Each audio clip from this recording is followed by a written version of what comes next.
Okay, good afternoon, everyone, and thank you so much for joining us today for our session on how project management qualifications are useful in reality. This is actually one of the first LinkedIn Live events that we've done, so I do hope you find it useful. It's quite informal, so it's literally just a chat between myself and my colleague Emily Thornton. So I'm Emily Long, Head of Professional Standards here at APM, and I'm joined today by Emily, who I'll allow to introduce herself. Yes, another Emily. I'm Emily Thornton and I'm a project manager at APM. But so the session today is only about 20 minutes long, and it's literally just a discussion between Emily and I in terms of how she has found the qualifications useful in her career, and also a little bit about how I found them useful in my career. So to kind of kick it off, what we'd really appreciate if you have the opportunity is any kind of comments in the comment section, and we can pick them up as we go along and at the end, especially if there's any questions. So if we start off with quite an easy one, I think, for you, Emily, what qualifications have you taken and why? Okay, so I took the APM's project management qualification a few years ago. But before that, I started with, I think a lot of people did then and probably do so now, with Prince 2. And that was really when I really enjoyed it. I found it really useful. It was something that really made me feel like project management was for me. But I did find it actually quite difficult to use in reality. And I think that was because, Prince 2, it's a methodology. It's quite strict in some ways. And I was working at a company where no one else worked in the Prince 2 way. So it was actually quite difficult to try and manage a project like that. So what really appealed to me about the project management qualification was the fact that it wasn't a methodology. It was much more about the how. It was much more about how do you manage stakeholders, what tools and techniques there are when it comes to leading a team, when it comes to resolving conflict. It really felt like it went a lot into the how you project manage and not just kind of, what all the different kind of terminology is, which was really useful. And I think I did get from Prince 2. But I think the project management qualification really did focus on that kind of how. And it was a 5-day training course that I took, but there was a lot of pre-work, there was kind of a lot of homework. So there was quite a lot involved in it, but that really made it feel as though that it was actually very kind of robust and thorough, and that you're kind of getting like a lot from it, really. That's what I took and why. Yeah. I think that's for me, that's great to hear, because someone once spoke to me about the idea of a portable project manager.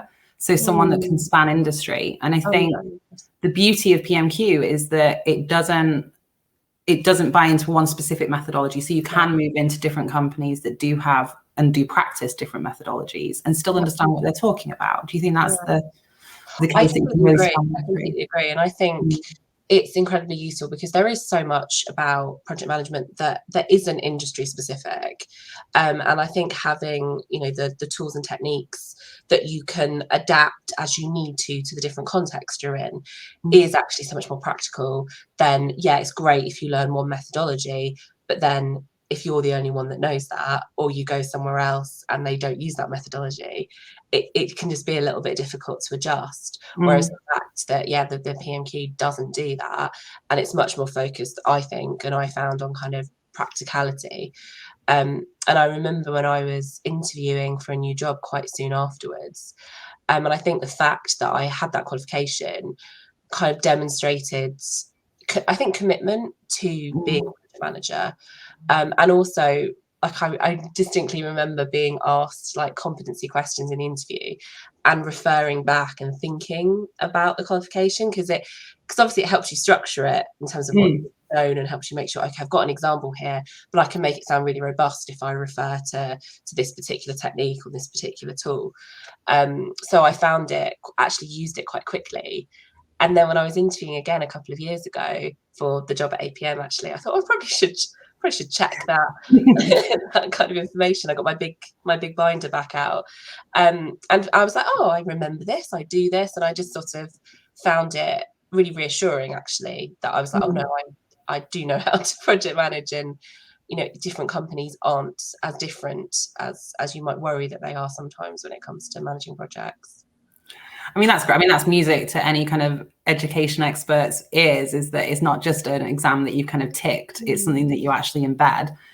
Do you think, kind of in terms of your work environment, is there a lot of tools that you do use that you learn in a kind of an everyday basis?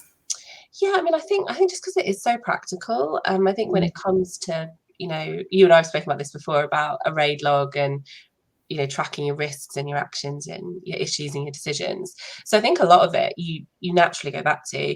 I think I was trying to sort of think of examples, and recently a colleague and I were looking at our benefits management within APM, and it was quite natural really to kind of go back to our body of knowledge, which is what, you know, the qualifications are based around.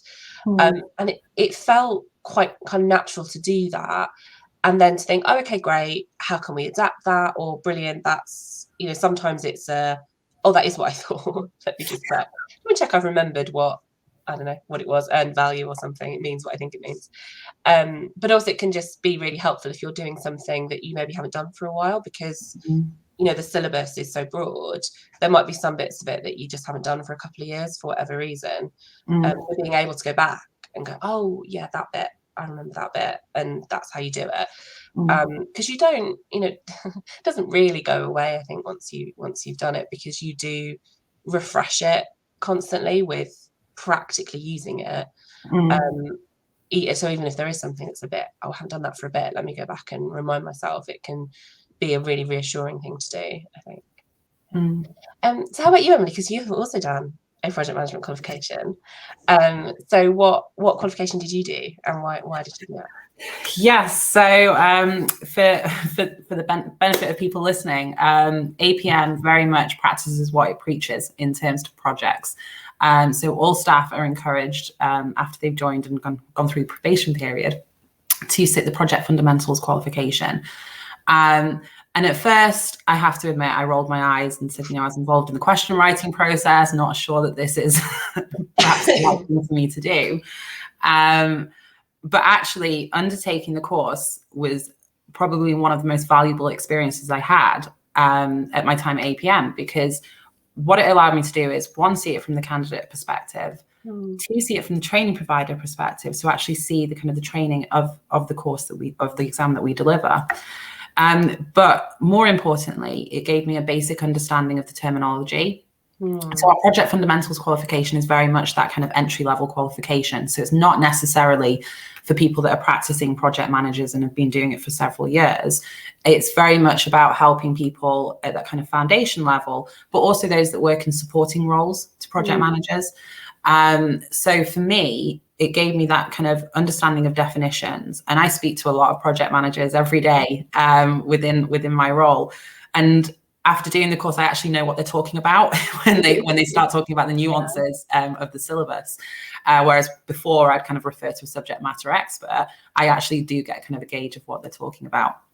And I think kind of just extending that further, I think it's really helped me organize myself. And I mean, I say this very, very often within the context of the organization, but Emily, who we're joined with, is probably one of the most organized people I know. And I can see where you get it from after kind of seeing. It's not natural. I definitely It's true. But no, so it definitely helps structure the way I actually approach normal work. I don't think it always has to apply to a project context, so to speak. That's so good. That's really good. That's really good. Obviously, I'm a vet. Always think things can be managed like a project. And I have to say, I noticed, obviously, working, you know, with different teams across APM, you know, when people, quite a lot of people who went through the qualification at the same time as you did, and it does feel, oh, great, they kind of know what I mean when I'm going on about, I don't know, whatever I'm talking about at the time, when I'm talking a lot about transitioning into BAU, or I'm talking about how, you know, because obviously risk is a word that people know what it means, but specifically what it means within the context of project management. So I think I've noticed a difference, I think, with people who've gone through it, to just means that we're talking the same language. And I think that kind of helps when, you're not managing a project, but you're part of a project team. It's great, you know, to kind of understand that terminology a little bit, and I guess understanding the approach that you take when you're managing a project or when you're part of a project, because, you know, we're all working together on it, definitely. Yeah, absolutely. So I guess thinking about how organized you are within work, Emily, would you say that the qualifications and the kind of skill set that you gained from those qualifications, do they translate to your personal life? Do they translate to how you are? Well, so my initial thing is I sometimes feel like I obviously do a lot of project management at work. So I'm like, oh, I don't really do that much outside of work. And then this was at the time when I was doing a spreadsheet for my Christmas present buying, and I was like, oh, maybe I am the stereotype. But apart from, I guess, some degree of organisation, because I think it's very hard to be organised 100% in all aspects of your life. But also, I was thinking about the approach to change and how you cope when things do go wrong or things are different, and you're like, oh God, I wasn't expecting, this is a bit of a curveball. And I think working with projects, the fact is they're all about change. And, you know, I am really used to sort of either being part of a change and trying to make it happen, or you're working on something and things are shifting around you. So I think it helps me kind of think, okay, this change is coming. There are similar kind of tools you can take to approach it. You kind of understand yourself a bit more. I think about like the change curve. You kind of know what you might be going through, and that kind of problem solving side of, okay, this has happened. As we always say on projects, issues are always going to happen, and it's just about dealing with it, you know. And I think that kind of attitude helps a bit in real life, is that I don't expect things to be perfect all the time. Yeah. And if things do go wrong, you do have tools that can help you problem solve, that can help you work your way through it, because you're not as kind of, I suppose, if you're not as used to, you know, do the same thing every day and then things don't change. But kind of all of my job is about things changing, and you feel kind of confident that you've got like a little toolkit in order to approach it. But no, I think there is some, actually, a friend of mine who's an ex-project manager, and she is so organized, and it's so funny, and she's always the one that organizes like our kind of going away, everything's a matrix, everything's a spreadsheet, and I can really see how she applies that to her kinds of everyday life. I don't think I'm quite as good as she is, but yeah, I think a little bit. How about you? Have you applied any of your new project management skills outside of work? Do you know, I was thinking about this the other day when I was thinking about the webinar, and I have to honestly say that yes, which kind of makes me think. I was like, oh, I actually have. So I'm actually getting married in the middle of December. Aww. And actually, when I think about it, and I wouldn't even say it's deliberate, but when I actually look at it and break it down, I'm like, oh, well, yeah, it's been organized like a mini project. So we've, you know, had the budget setting, which was very important. We don't necessarily have stage gates. I don't think my partner would appreciate me saying, you know, is it a go? Are we still going to go? I wish you had done. He might do after he sees the caterer's budget. But so I definitely think there are elements that translate into the real world. And I think it's so interesting, because I think these days project management isn't necessarily just a skill set for a kind of a project manager. It's very much a life skill. And I loved when you were just talking about kind of change, because I do think that the qualifications help build a certain level of resilience, especially when kind of thinking about managing different stakeholders. And, you know, you can think about stakeholders on an organization level, or you can literally think about a seating plan at a wedding, which, trust me, is really difficult to organize, because you have the exact same elements that you would have with a major project. So I think it's definitely helped from that respect. And yes, there are several spreadsheets, and there may be a slight project plan that I may share with you one day. But yeah, so I think it's interesting, because, like I say, I've only done PFQ, and even at that level, I think it's really benefited me. Oh, that's awesome. That's so cool. Yeah, I agree. I think that it sometimes comes out maybe when you do least expect it. And I do think, and maybe other project managers might agree, but that kind of building your resilience a little bit, and you know, you don't expect things to be the same, which, you know, hesitate to kind of talk about the pandemic, but I think when that happened, there were a lot of people who were suddenly having to do things completely differently to how we were we thought we were going to do them.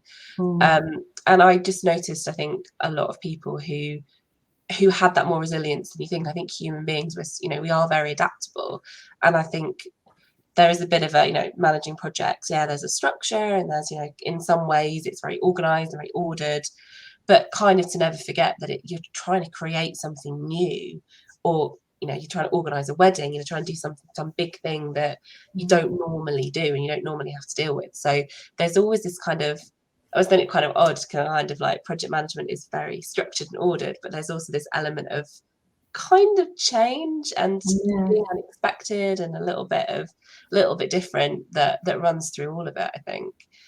Which you're so right, though, because I was just thinking back to the qualifications platform and that project. And yes, it was a very structured project, but it had a much longer lead in time, didn't it? It wasn't intention to put the qualifications online pre-pandemic when we did. I don't know. I'm trying to think back. No, it was very much. I think it was more of an extra year to what we did.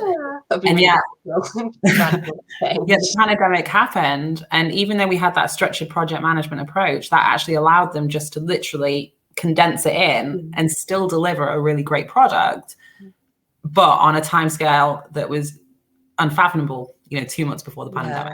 And I guess a lot of organizations had that. Yeah, I think probably a lot of them kind of suddenly had to pivot and be like, right, we need to accelerate this, and this isn't as important as we thought it was going to be.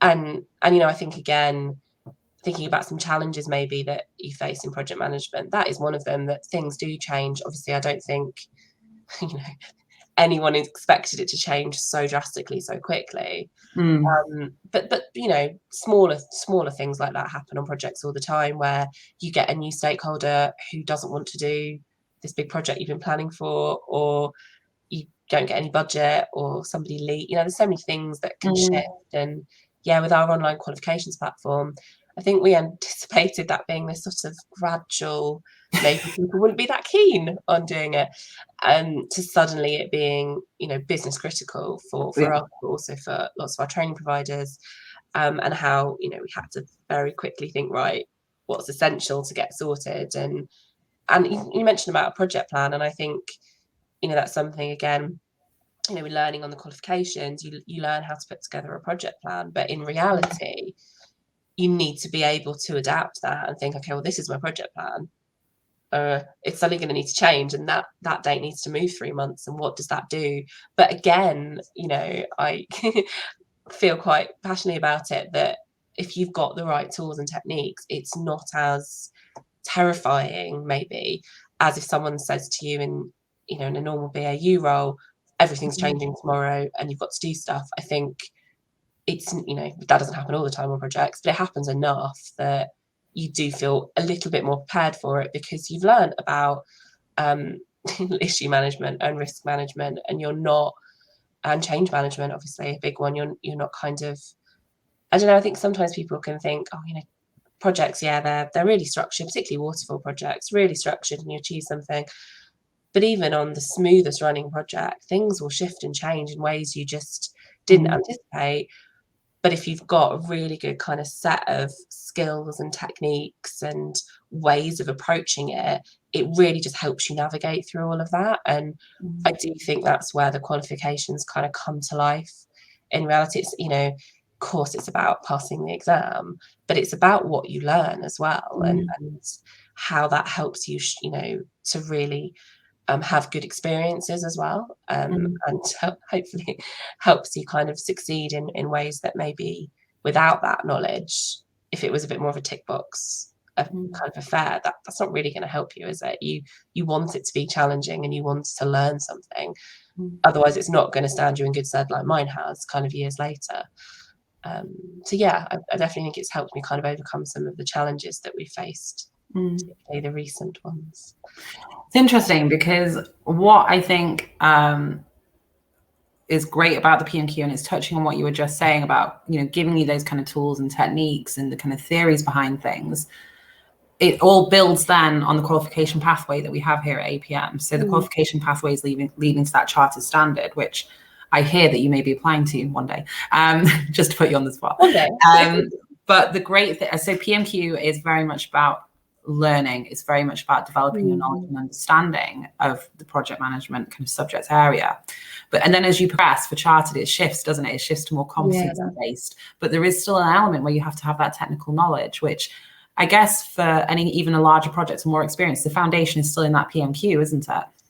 I really think it is. I mean, I think if you're managing really massive projects, of course, there's a lot more kind of complexity that I wouldn't need to do with some of the projects I run. But if you think about a really small project, that there are just some basics there that you'll recognise, because there is, even I think if you're using a different methodology, you might be using Prince, you might be using Agile, you still need to produce something. You're still delivering something, whatever kind of change that might be. You've still got your stakeholders. You've still got a budget. Like, there's some real risks and issues. You might deal with them slightly differently depending on what methodology you're using, but there are some real key recognizable things. And yeah, if you're moving on to chartered, or if you want to do the project professional qualification, if you were looking to do that, that starts to be a little bit more about having the experience, and not yes, the foundation of what you learn on the project management qualification. It starts to be much more about have you put that into practice, and yeah, other kind of skills and techniques that you need to have. The application. Yeah, it's but yeah, I certainly think that it'd be interesting actually with other people, but I think the technical knowledge that you learn on the project management qualification, and probably project fundamentals as well, if you're starting there, there'll be questions on the fundamentals qualification. You'll recognise that all the way through to chartered, because there are some key things that don't change. Stakeholders are stakeholders. So. Brilliant. Yeah. Thank you. So we've actually had a couple of questions come through, so I thought we could nip over to that, if that's okay with you. Yeah, of course. So our first question is, so Prince 2 is about what, and what is PMQ about? So the distinguishing differences. Yeah, I think it's something I said at the beginning, but yeah, the way that I learned it anyway, Prince 2 is very much about what is a project, and what is a sponsor, and really understanding the terminology. And I did find that incredibly helpful. I think there are some core principles in Prince 2, again, you'll probably recognise in other projects, but I found that PMQ was much more about, how do you do this? So how do you resolve conflict? Okay, Prince 2, yes, this is what a lesson log looks like. But with PMQ, it was much more, well, how do you help people come up with lessons, and how do you manage your stakeholders and things like that? So that's certainly how I think about it. Be interesting if other people kind of agree or disagree. But yeah, that's very much kind of the way that I found it when I took it a few years ago.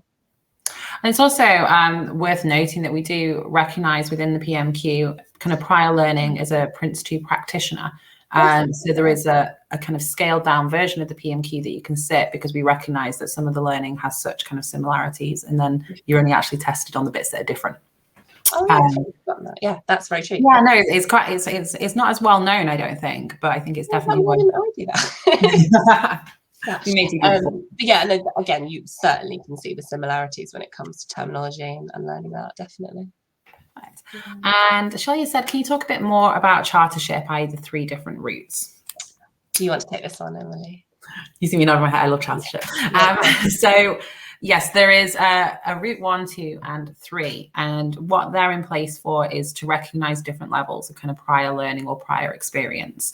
So route 3 is the kind of the straightforward, you don't have any kind of recognised qualification, or you've not done a recognised course, and you come in and you do the whole application. So it's the application and the interview. I think it's 2 hours long and covers professional practice and technical knowledge. Route 2 applications are slightly different in the fact that, I'm sorry, I know I'm going backwards, but there is a reason. It's just the way that it's structured. So route 2 is a recognition. If you've attended a program that's on our recognised assessment route, it also recognises the professional practice side of your application. So you only have to do a very small interview just to verify your experience and your skill level. There's full details on the website, and we'll post a link just so you can see those different routes. And then route 1 is that you've done something like our project professional qualification 2nd edition or 1st edition, and they're classed as route 1 qualifications. And that means that you have fulfilled the technical knowledge requirement of Chartership. And you don't need to do that section in the interview. So the application can just focus on your professional practice. Now, I really hope I've got that right, because I can just imagine my product manager for Chartered saying, no, that was not right, but I think it was. But we will post a link so you can see that further information. And Shelley, if there's anything else you want to know, feel free to just drop me a message. And Stephanie has said can you tell us more about the PPQ qualification? Now, this happens to be mine and Emily's favourite qualification, so I think we could sit and talk about this all day. So the project professional qualification was launched in September last year, Emily? Was that when? End of August, actually. End of August. And it represents a significant shift for APM in terms of how we are assessing learners. So we've taken it out of the traditional kind of exam that you see for PMQ. So PMQ is like a 3-hour exam. For the project professional, it's more based on a case study, and it's based on demonstrating you know how to apply theory and core concepts to a given case study. So it's a half-day exam, and you do a scenario within that, an oral interview, and then you do a written report at the end.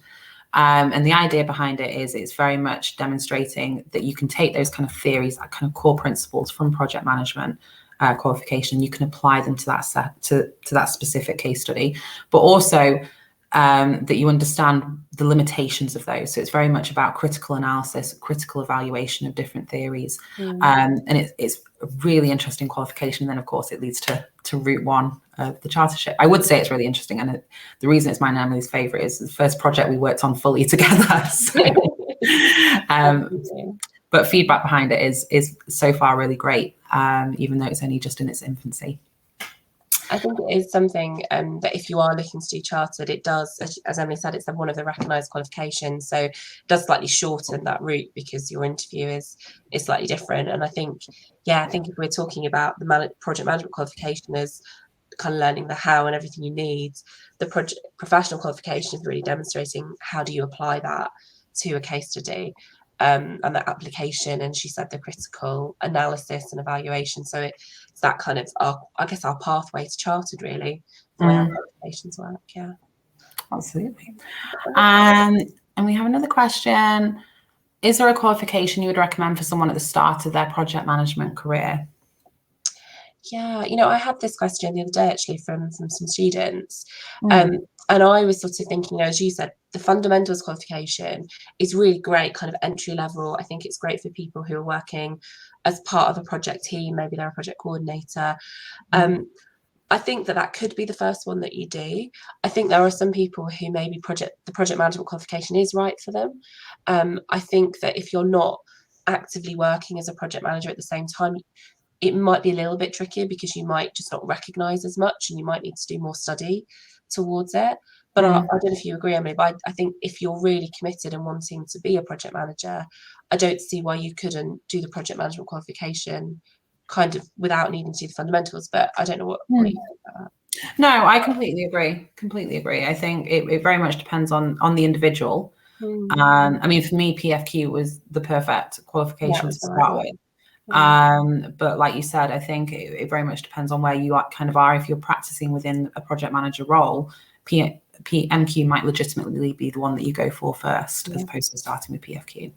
Yes. So here's a good one for you, Emily. What's one struggle you've had where having a project management qualification has helped you? I know I mentioned this before. I do genuinely think it was when I was coming to interview. So I think that was that first one I mentioned when I was had just done the qualification. And there was a couple of years ago when I was moving jobs, made redundant from one company and was looking for a new one. And I think sometimes you can have a little bit of a crisis of confidence and you're like, do I know how to do this? And what do I want to do now? And I think the fact that I was looking for various jobs, and I used to work in L&D. So I was looking for L&D jobs, learning and development, as well as kind of more project management. And I just felt it was such a relief and so reassuring to look at project management jobs and be like, oh, I could do all of that. I recognise that. And I've got the qualification that demonstrates that I can do that.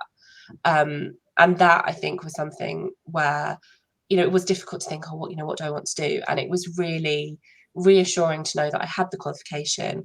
And as I mentioned, I literally had the binder and the book, and it was genuinely reassuring to go back to that when I was preparing for interviews. So I think that that is something that I definitely went back to kind of on a couple of occasions when I was job hunting. It reassured me and then was practically helpful when it came to interviewing. So yeah, I would say that one, I think. Lovely, thank you. And another question we have is, does APM recognise PMP, the PMI USA? And I assume that's for Chartership in terms of the recognised routes into Chartered. Now, I don't believe that PMI have a recognised route into Chartered. It's not that we don't recognise them, it's just that in order to be able to have a recognised route, they need to apply for it. And I don't believe that has been the case yet. And then another question we have is, what valuable information can you suggest for MSc students? Which I think is a great question, because one of the things we actually do is we work very closely with different universities and we accredit their learning, and that could be for numerous different reasons. So some universities have recognised routes into the Chartership, and some also have recognised routes into membership. So if they're an accredited academic accredited provider, they can get route 1 into membership. So I think for me, the academic assessment, if you're with a university that is academically accredited with us, the biggest benefit for that is that the material is aligned to our body of knowledge, the one that's in place at that time. So at the moment, the PMQ, for example, is aligned to the body of knowledge version 7th edition. And so any academic accreditation is aligned to that as well.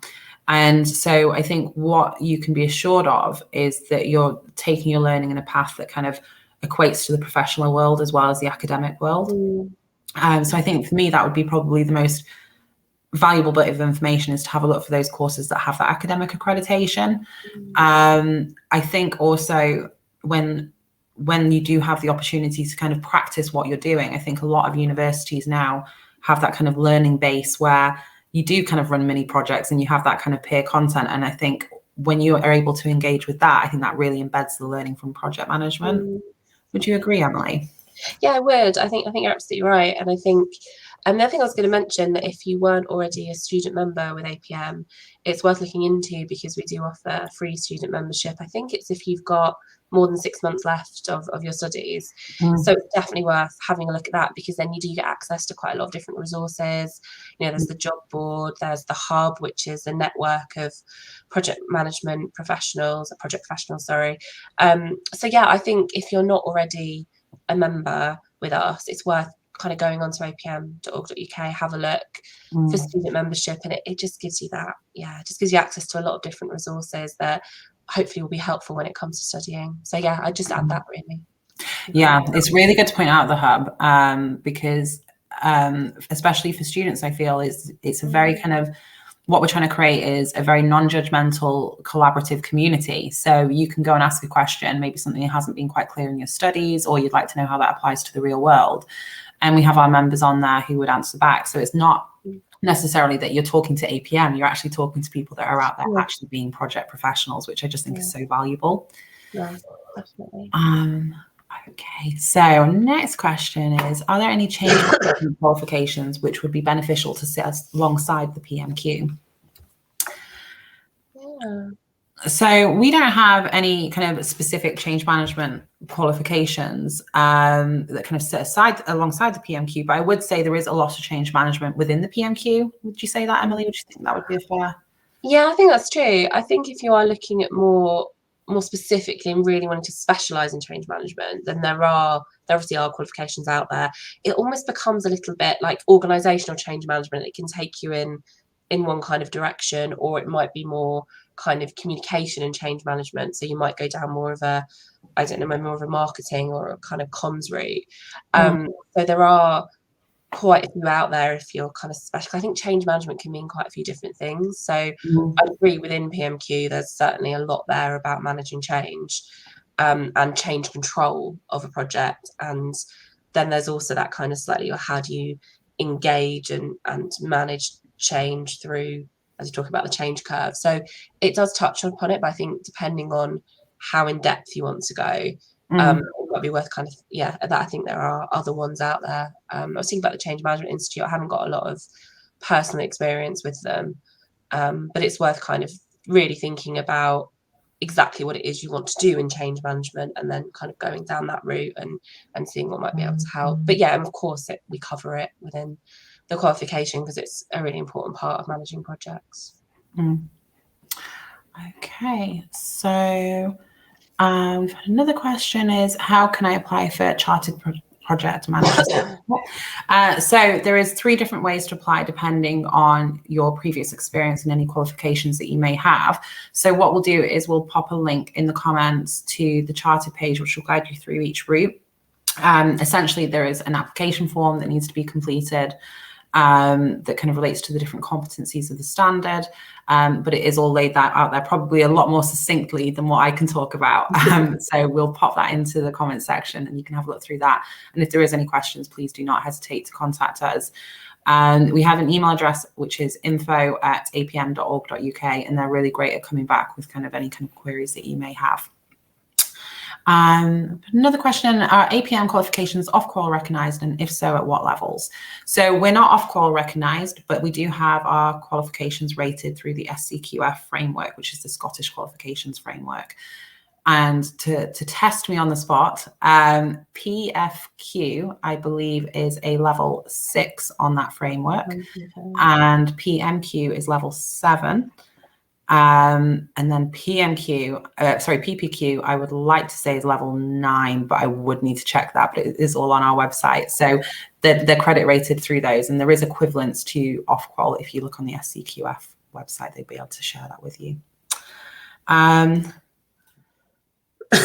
Another question, another comment we've had come through is, probably guessing a project manager qualification doesn't guarantee you get a job as a project manager directly. Is there anything you can do to be considered in jobs as a project manager beyond obtaining a certificate? I think I know that's quite hard, isn't it? Because I think a lot of jobs are looking for experience. I think that's true of whatever field and whatever kind of job role we're talking about.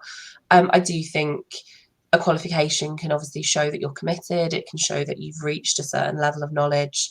But in terms of other things, I think it is about talking to friend of a friend, thinking about, well, what are you doing now that might be relevant experience? So that she, in her case, had been seconded to work as a project manager for 6 months. So I was like, oh, that should be front and center in your CV if that's something that you've done.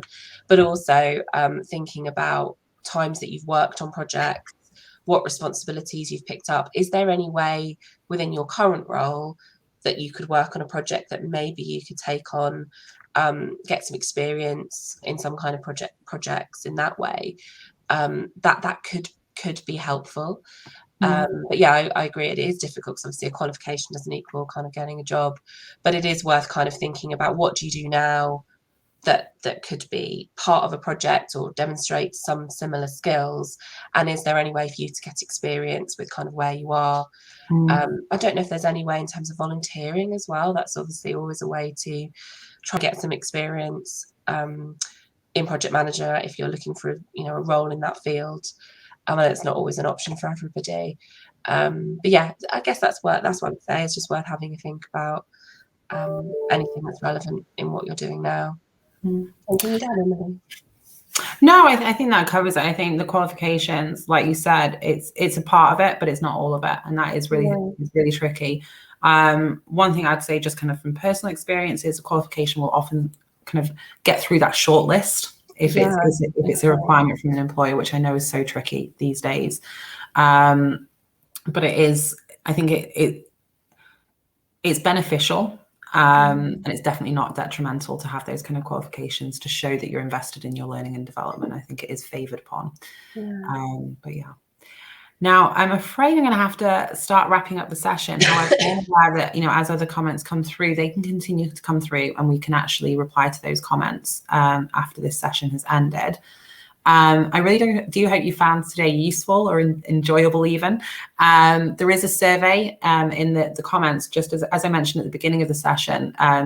LinkedIn Live is fairly new to us here at APM, so we'll be really interested to hear your feedback and your thoughts on it. And I think that's all from Emily and I, but thank you very much for joining us today. And again, if you've got any questions, feel free to put a comment in here or contact us at info@apm.org.uk. Thanks, everyone. Thanks, Emily. Take care. Thanks.